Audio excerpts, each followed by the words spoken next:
Hadžijski fond Austrije nije zaboravio ni ratnog vojnog invalida Mustafu Omerovića iz Sapne. Za tešku operaciju aneurizme i ugradnju bajpasa u Centru za srce u Tuzli trebalo je 10.600 maraka, kaže njegov sin Safet Omerović. Njegova primanja su 315 maraka mjesečno, zato što je 80% invalid. To je bilo nezamislivo.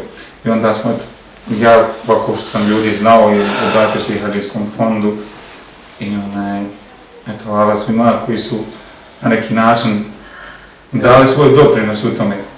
Mustafa Omerović je uspješno operiran, a Hadžijski fond će pomoći da se lakše vrate i pozajmice za operaciju.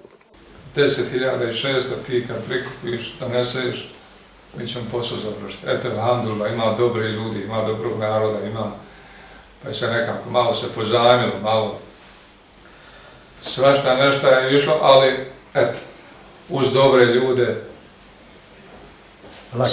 lakše podijeli se ta bol, tako rekući, sa više ljudi, lakše nego pojedinačno. Ja sam danas neka sestra novčana da ti učimo i ovom priliku hvala Allahu Đelešanu koji je omogućio nam da možemo pomoći našem bratu i Hadžijskom fondu, aktivnost Hadžijskog fonda, da je Allah obilato njihove porodice, a našem bratu Mustafu da mu da brz oporavak i ozdravljenje i da se vrati svoje porodice iz bolnice. Amin, amin, i da se dalje živi. Mustafa Omerović će uskoro izaći iz bolnice i otići svojoj kući u Sapnu. On i njegova obitelj nikada neće zaboraviti da im je u najtežem životnom trenutku pomoć pružio Hadžijski fond Austrije.